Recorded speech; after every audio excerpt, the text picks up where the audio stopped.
master of ocean and earth and skies. The oceans sweetly obey my will. Peace be still, peace be still. The oceans sweetly obey my will. Peace, peace be still. Master with anxious spirit, I bow in my grave today.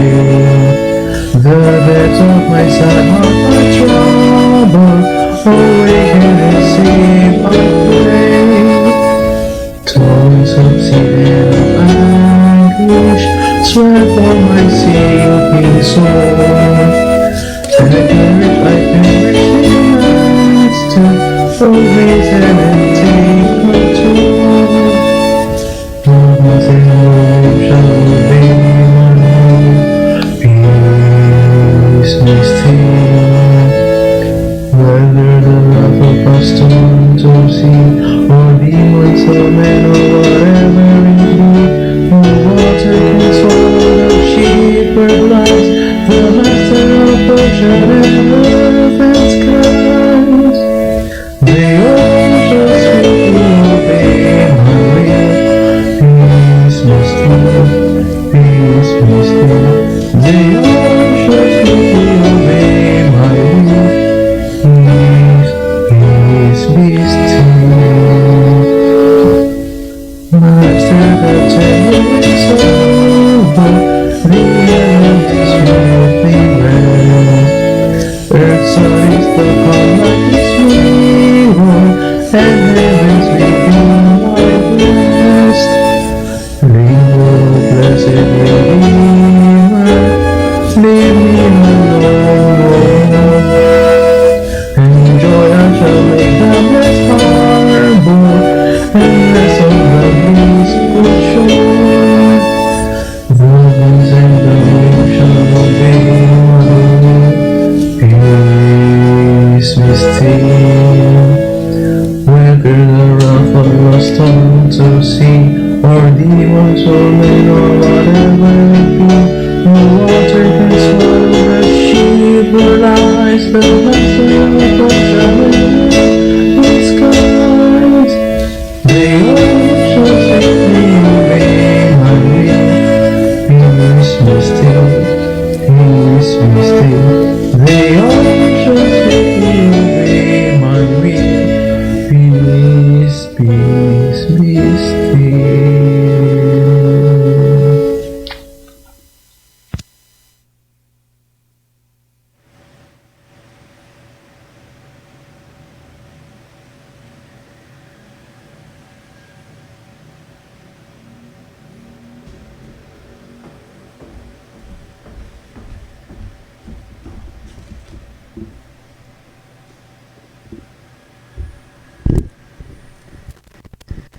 Hello.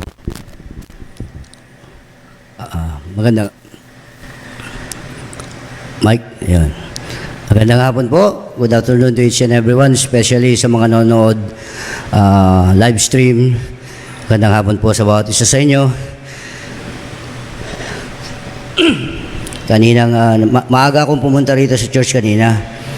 Pinapanalangin ko na sana konti lang ang dumalo para hindi ako kabahan. Pumunta ako dyan sa altar kanina. Sabi ko, nag-pray ako. Lord, bahala ka na po sa akin. At mahirap po mag-preach, lalo na't nandyan po ang mentor mo. Mahihirapan talaga.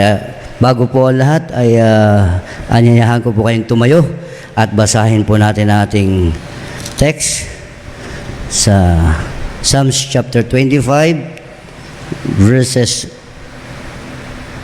4 to 10. Pero idamay na natin ang verse 1 o verse 1 to 10. Let's read it responsibly. I will read verse 1, you will read verse 2, and then sa verse 10 sabay-sabay po tayo. Psalm chapter 25. Unto thee, O Lord, do I lift up my soul.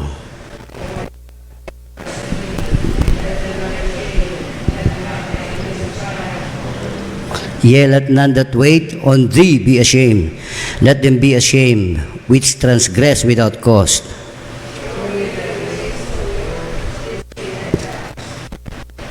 Lead me in thy truth and teach me, for thou art the God of my salvation. On thee do I wait all the day.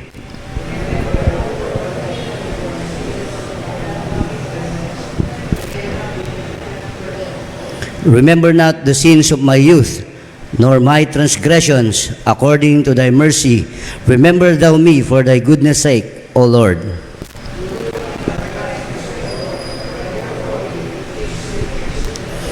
The meek will he guide in judgment, and the meek will he teach his way. All the paths of the Lord are mercy and truth unto such as keep his covenant and his testimonies. Our most gracious and loving Father, King of kings and Lord of lords, you are the only one worthy to be praised, honored, and glorified. You alone are worthy, and there is none else. Father God, I come to your throne of grace this afternoon, praising your most holy name.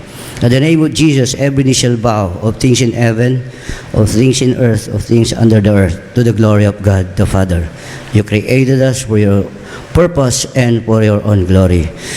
Put me behind thy power, O Lord, this afternoon, and let thy will be done, not my will. For we ask all of these things in Jesus' most precious name. Amen. Huwag muna tayong umupo. Tayo muna tayo para mawala yung aking kaba. Kulang yata yung ating kinanta. Let's sing Psalms chapter 25, verse 1 to 4. A cappella na lang. 25, 1 to 4. Psalms chapter 25, 1 to 4. A Song of David. Yun. Unto thee, O Lord, do I lift up my soul. Unto thee, O Lord, do I lift up my soul. Oh my God, I trust in thee. Let me not be ashamed, let not mine enemies triumph over me. Yea, let none that way on thee be ashamed, let them be ashamed which transgress without cause. Oh my God, I trust in thee.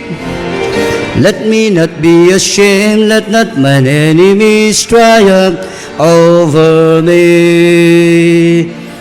Show me thy ways, O Lord, teach me thy paths. Show me thy ways, O Lord, teach me thy paths. Oh my God, I trust in thee.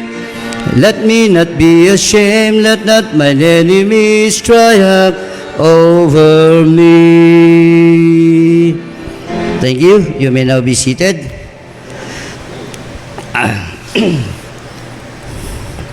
I want to entitle God's message this afternoon as Straighten Thy Path. Since this is our theme for this month, eto na rin yung bibigay kong pamagat.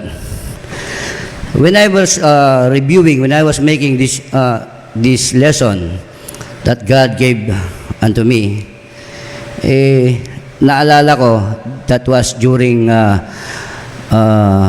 2018 missions conference nung kabilang church. Doon ako nag-a-attend the last time, kaya matagal ako nawala dito sa church. At habang nandun ako, medyo gumagaan ang aking pakiramdam, hindi dahil ayoko dito sa church, pero parang gusto ko umattend doon. And then, okay na, nag-uusap na kami ng pastor doon sa kabila, at ang sabi niya sa akin, after a missions conference dito sa church, ay isi-send out na kita. Kasi alam kong graduate ka sa Bible school. at nag-train ka doon sa iyong mother church, sabi niya. Sabi ko, ipagpipray po natin yan, Pastor. Ma'am, pagpipray po natin yan. Kung talagang yan ay kalooban ng Panginoon Diyos, sino ba naman ako para tututol na pumunta doon? Sa madalit sabi, I turned down their offer because I know within myself that I was not ready at that time to go out of the mission field. And then, sumunod na taon, last year, that was February, anniversary. It so happened na yung kanilang, nung guest speaker ay kakilala ko. Kakilala namin ni Mrs. Malapit sa amin. Yung topic is about grow in your own church. Agad ng message. Parang ako'y pinana ni Cupido. Parang naramdaman ko yung unang nakita ko yung aking misis.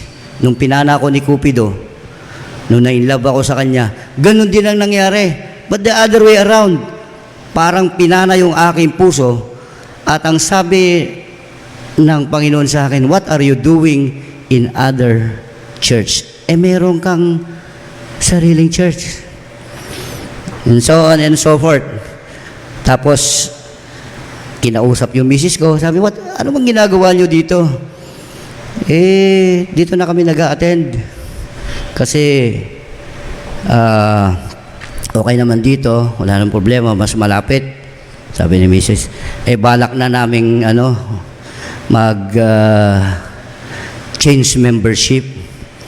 Sabi niya, wag. Balik kayo sa inyong church. And then, naalala ko yung message niya, grow in your own church. Para mo na rin ginawa yung nag-fishing ka in another man's aquarium. Sabi niya, tama nga naman. That was the time na nagising ako. Sabi ko, Lord, balik na ako sa church. Meron pa nga akong nahila papunta doon. Pero ibang usapan na po yun.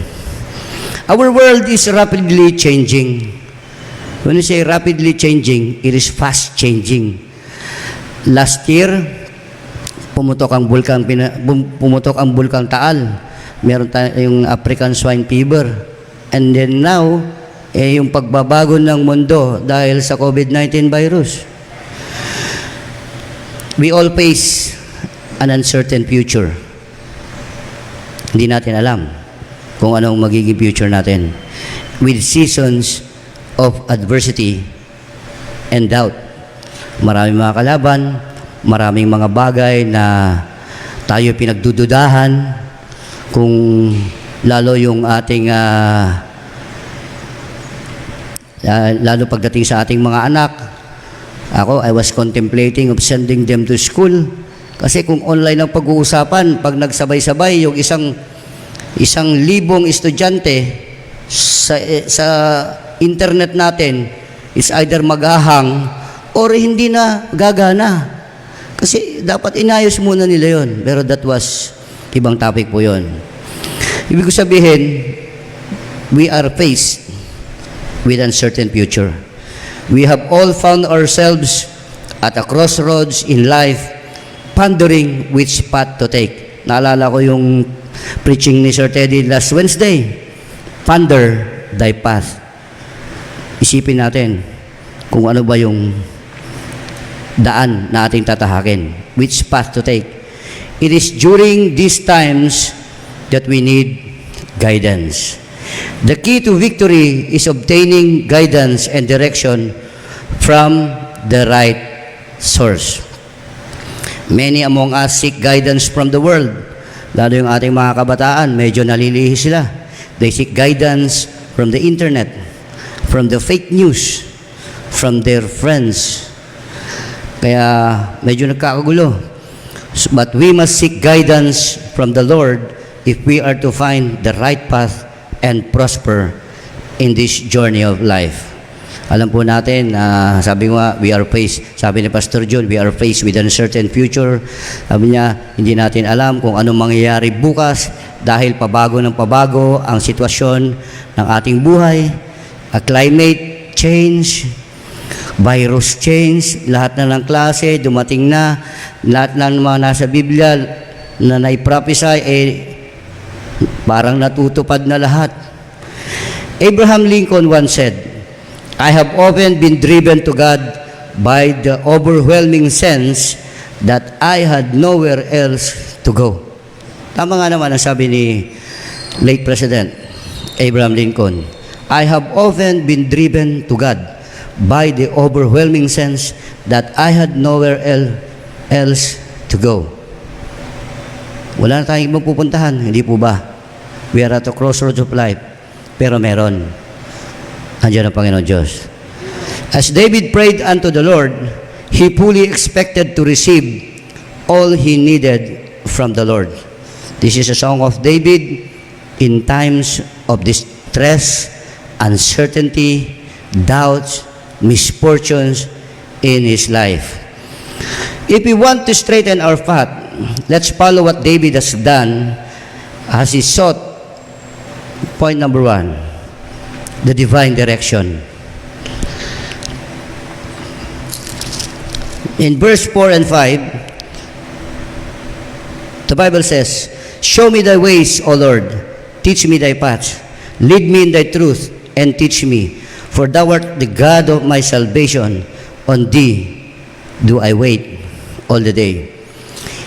In times of despair and uncertainty, by David, he desired the Lord to show his ways and teach him the path to follow. Alam po natin ang nangyari sa buhay ni David. We know what David, nung nangyari nung kanyang kabataan, hanggang nung siya ay naging hari, at nung siya ay namatay na. Most of us knew yung lahat ng kanyang pinagdaanan. Parang alam niyo yung graph ng isang nasa ospital. Hindi man ako nasa medical field, pero makikita naman natin yung mga parang gano'n, mga wave. Parang gano'n na nangyayari sa buhay ni King David. Gano'n din nangyayari sa atin. Parang minsan nandun tayo sa taas, we are victorious. Why? Because kasama natin ang Panginoon Diyos, nagtitiwala tayo sa Panginoon Diyos, binibigay natin sa Kanya lahat ng direksyon ng ating buhay, ginagabayan tayo at gumagabay ang Panginoon Diyos sa atin. My question to you this afternoon, my beloved brethren, question ko rin to sa aking sarili. Are you still seeking the divine direction in your times of despair and uncertainty? Sana naman po ay opo. Ang sagot natin ay oo. Kasi minsan, many times in the past, I made a mistake of not waiting on the Lord to answer my prayers. You know, I'm very impatient. Yun ang sinabi ng aking ama at ng pastor natin. You know, Brother Junal, you are very impatient. Hindi ka naghihintay. You are too much aggressive.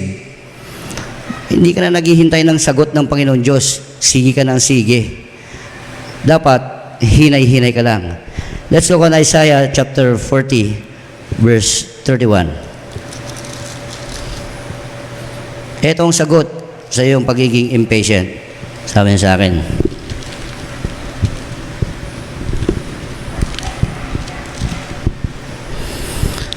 "But they that wait upon the Lord shall renew their strength. They shall mount up with wings as eagles. They shall run and not be weary, and they shall walk and not faint." Kapag ikaw ay naghihintay ng tamang panahon para sagutin ng Panginoon Diyos ang iyong mga dasal, ang iyong mga panalangin, sabi ng Panginoon, shall renew their strength. They shall run and not be weary, and they shall walk and not faint. Hindi mapapagod, hindi mapapagal ang mga Kristiyano na naghihintay ng kasagutan sa Panginoon. Marami na sa ating mga kabataan ang nalis ng landas. Alam nila ang 2 Corinthians chapter 6 verse 14 na be not unequal yoke together with unbelievers. Pero sabi nila, tumibok ang aking puso. Hindi ko kayang suwayin ang tibok ng aking puso.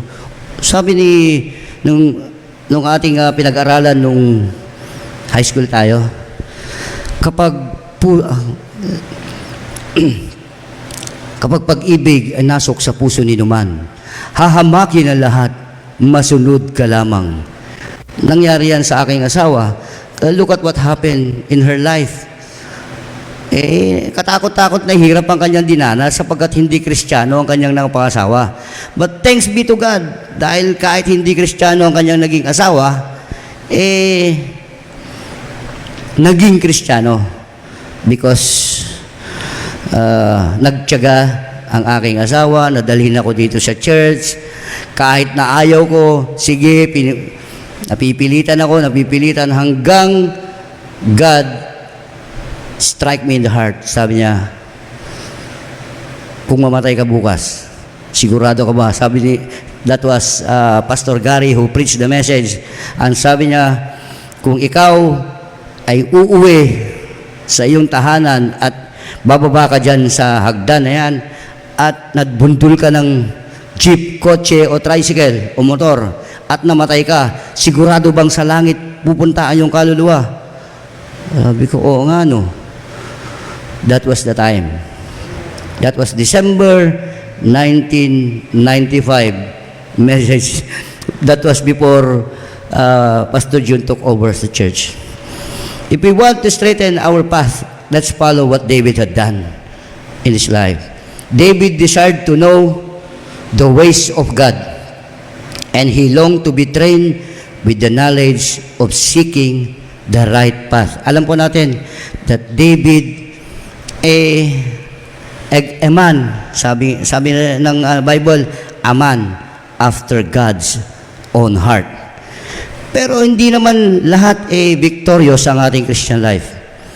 Di ba, nakita natin sa buhay ni David, hari siya, pero may mga pangyayari sa kanyang buhay na hindi lahat victorious. Nagkakasala pa rin siya. When he strayed away from the Lord, his life faced uncertainty and often defeat. Ganon din po tayo.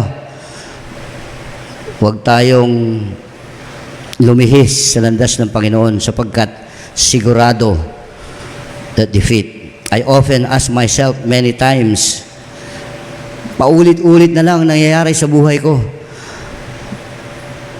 Walang kasiguruhan. Kaya nga, that was the time when I heard that message that to grow in your own church. Sabi ko, that was the divine direction that God had given unto me.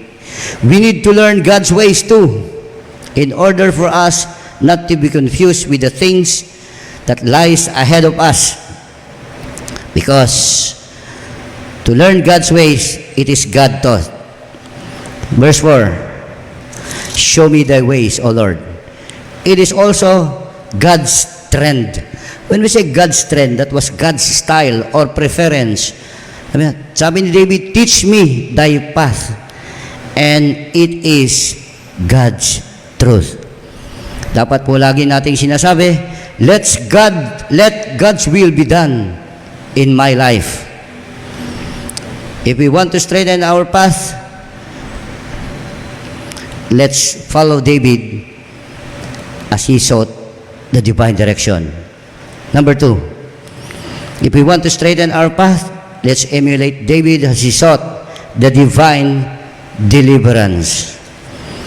Verse 6 and 7, remember, O Lord, thy tender mercies and thy loving kindness, for they have been ever of old. Remember not the sins of my youth, nor my transgressions. According to thy mercy, remember thou me for thy goodness sake, O Lord. Alalahanin mo ko, Panginoon Diyos, sabi ni King David. Let's bear in mind, David is dealing with a moment of great adversity during this time in his life. a great misfortune. He is in desperate need of the Lord's direction and deliverance. If we only read the Bible, God's own word, makikita natin dito ang lahat ng sagot sa ating mga tanong. Hindi naman lahat ay sasagutin ng Panginoon sapagkat may mga katanungan tayo that masasagot lamang yan pag nasa langit na tayo. Pero ayoko pang pumunta doon. Sabi nila, ang ganda ng langit. Huwag mo na, Lord. He is in desperate need of the Lord's direction and deliverance. It is evident that he is mindful of the Lord's greatest provision during seasons of difficulty in the past. Kung ating iisipin, kung ating tatandaan, March, April, May, ang mundo ay natakot. Hindi lang po tayo. Pati tayo mga Kristiyano, natakot. But, sabi ko sa Panginoon at that time, that was my first message, the first online service of our church. Ninervous pa ako noon, that was March 18. And ang title po ng message na aking is What We Need in the Down Times. Ano ba ang kailangan natin sa panahon ng tayo ay nasa ganitong mga pagkakataon. March 17 na-declare na tayo ay lockdown. Hindi pa natin alam kung ano yun. Walang nakakaalam kahit sino. Entire the world ay walang nakakaalam.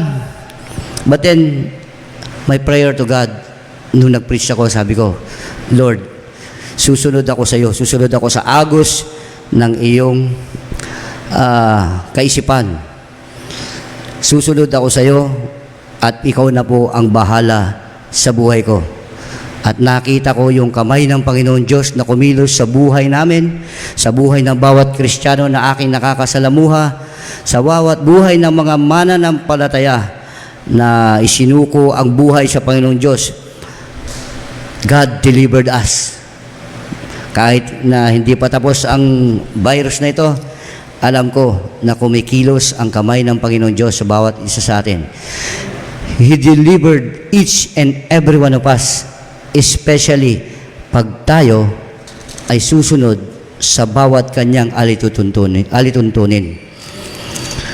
That was also happened during the time of David. He cries out to the Lord to remember his tender mercies and loving kindness as he had shown in the past. Remember when Goliath defied the army of God. Alam po natin ang story. Sabi ni David, Lord, deliver me. Deliver me from the hand of this uncircumcised Philistine. 1 Samuel chapter 17. Asahin po natin yan. Masarap saliwain yung mga pangyayari na kung saan God had delivered His messenger o yung kanyang mga anak. 1 Samuel chapter 17 verse 37 and 46. Anong sabi ng Bible? David said, moreover, the Lord that delivered me out of the paw of the lion and out of the paw of the bear, He will deliver me out of the hands of this Philistine. And Saul said unto David, go, and the Lord be with thee. And in verse 46, sabi ni David, this day will the Lord deliver thee into mine hand, and I will smite thee, and take thine head from thee, and I will give the carcasses of the host of the Philistines this day unto the fowls of the air, and to the wild beasts of the earth. Eto maganda. That all the earth may know that there is a God in Israel. Paano tayo, how will we have the divine deliverance? Sabi nga ni David, that all the earth may know that there is a God in Israel. Hindi lang Israel, that there is a God in every Christian that surrendered their life to Jesus Christ. Every soul na ligtas, He will give the divine deliverance. We need to remember our past, how we have living in a hopeless, helpless, and heaviness situations because of sins, and how He delivered us out of bondage. Whenever we committed sin, kakaroon tayo ng defeat. Remember in Joshua, nung kinongkar nila yung Jericho, merong sinabi ang Panginoon Diyos na huwag nilang galawin. Pero ano nangyari? Sabi niya dun sa kanyang mga soldiers, go out and search Ai. Sabi nung nag-report yung kanyang mga soldiers, sabi niya, huwag mo nang ipadala lahat ang mga soldiers natin, 3,000 na lang padala mo, kayang-kaya namin yan. Sabi ng mga soldiers. And they went out to Ai. But Ai smote the Philistines. Ai smote Israelites. Bakit?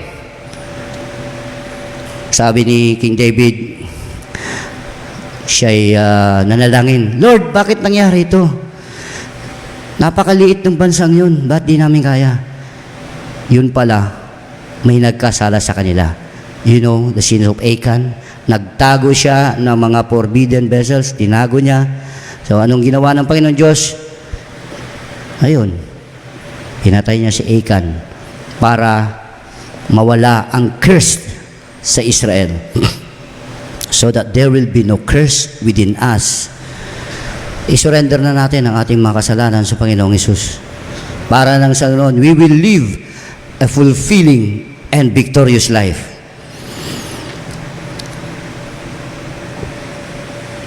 If we want to straighten our path, first, let's emulate David as he sought the divine direction. Pangalawa, the divine deliverance. And number 3, if we want to straighten our path, let's follow God's divine duties. The divine duties. Verse 8 to 10 in our text.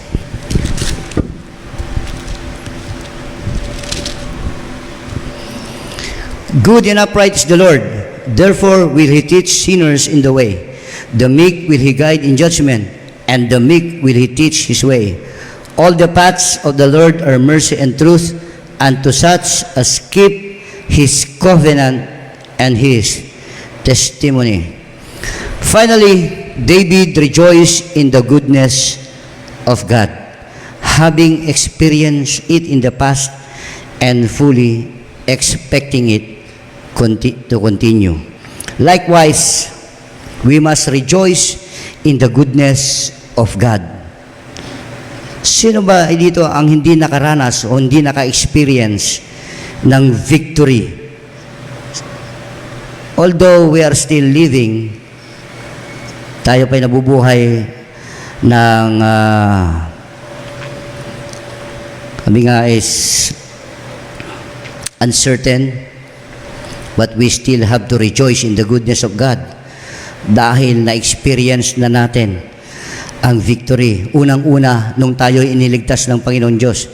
Dahil tayo ay makasalanan, hindi natin deserve ang langit.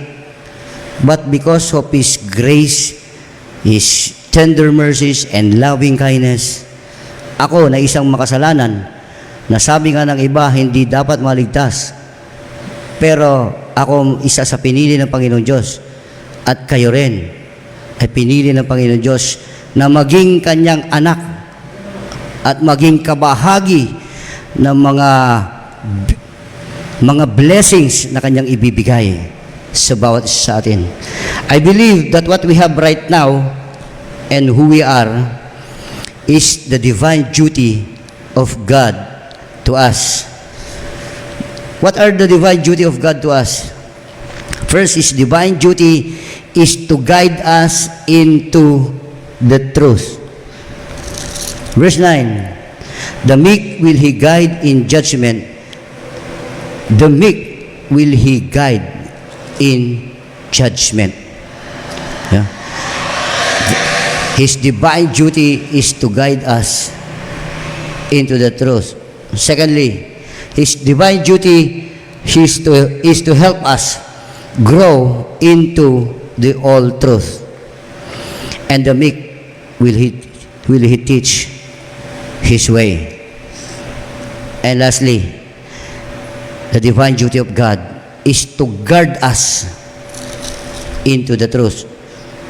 All the paths of the Lord are mercy and truth, unto such as keep His covenants and His testimony. Napakagandang mga sinasabi ng Biblia sa atin.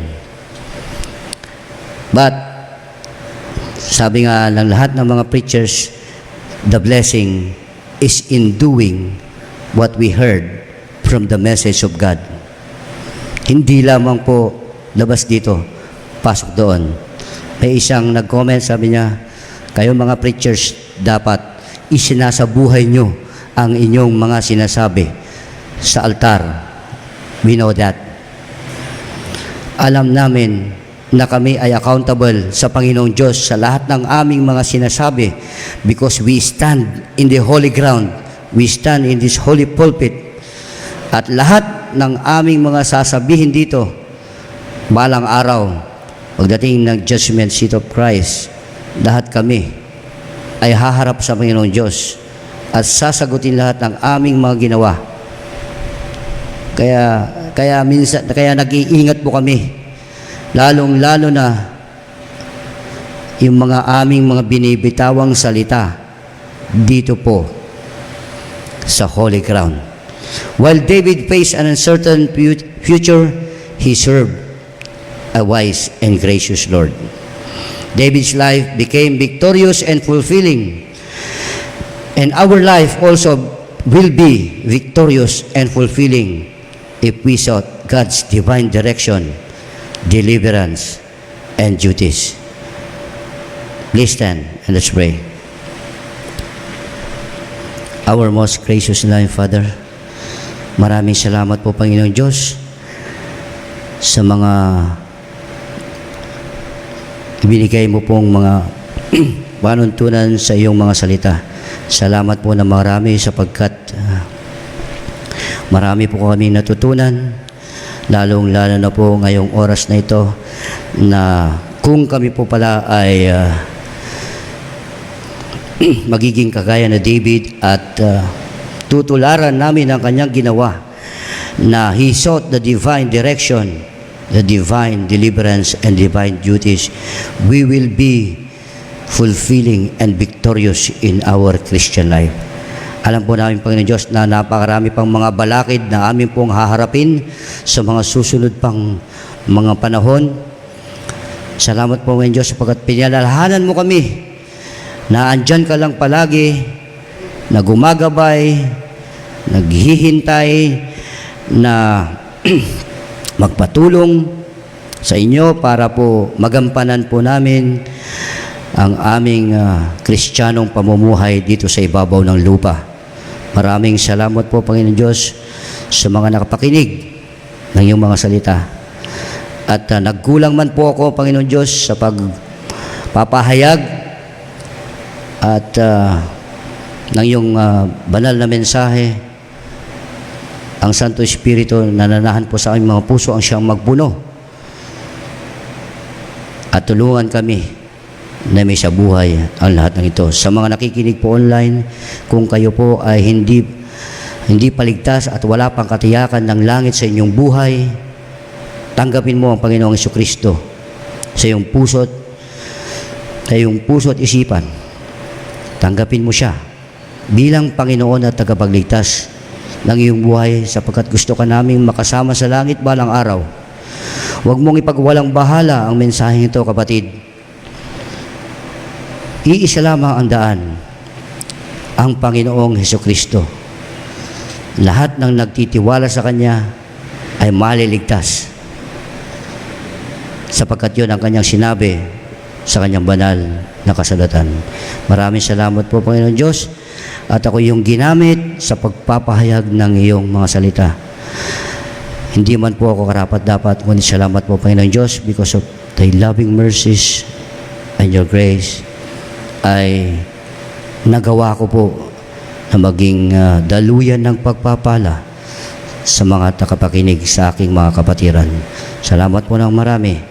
At po, binabalik ko po ang pasasalamat sa pangalan ni Jesus. Amen. Magandang gabi po.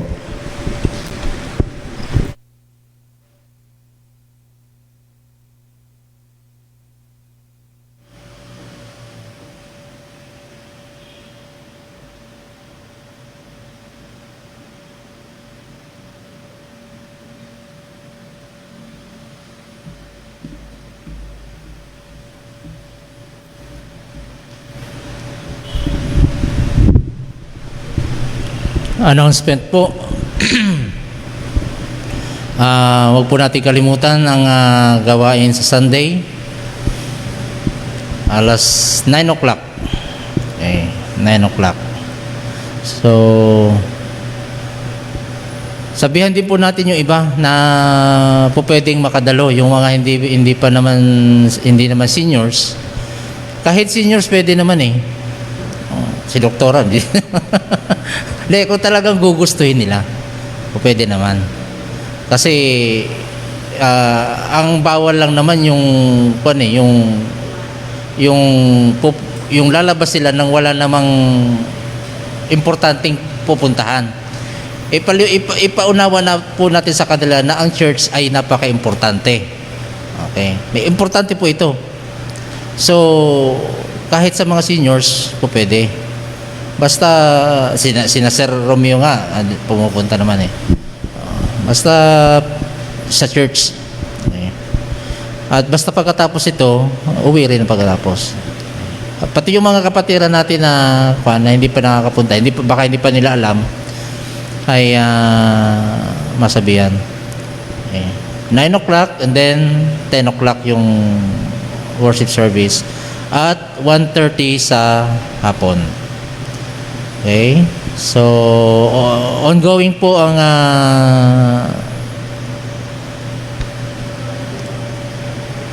enrollment sa Luba.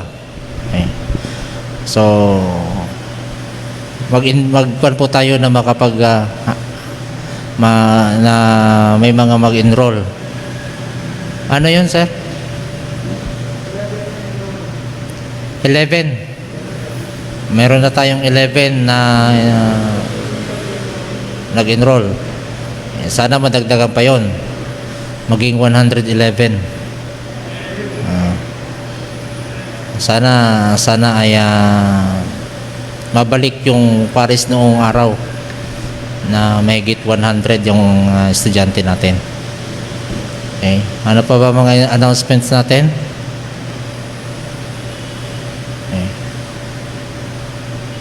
Kung wala na sigurong announcement, Wednesday, prayer meeting is 5 o'clock.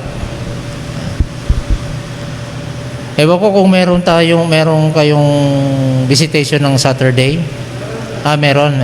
Okay. Visitation ng Saturday. Pero pinapauna ko na po, huwag niyo pong bisitahin si Lola. Kasi po siya. Siguro naman maintindihan niyo. Okay. Ayaw niyang pwede siguro yung tanawan lang. Medyo mahina kasi ang katawan niya. Medyo mahina ang katawan niya. At ayaw din namin na madapuan pa siya ng ubo or kasi alam naman natin mahirap ang sitwasyon. Okay. So, pakiusap na lang namin. Kami na po nagre-request sa inyo. Bagamat nasa mabuting kalagayan naman po siya. Okay? So, kung wala na po, tayo po ito ngayong lahat at tayo po yung manalangin.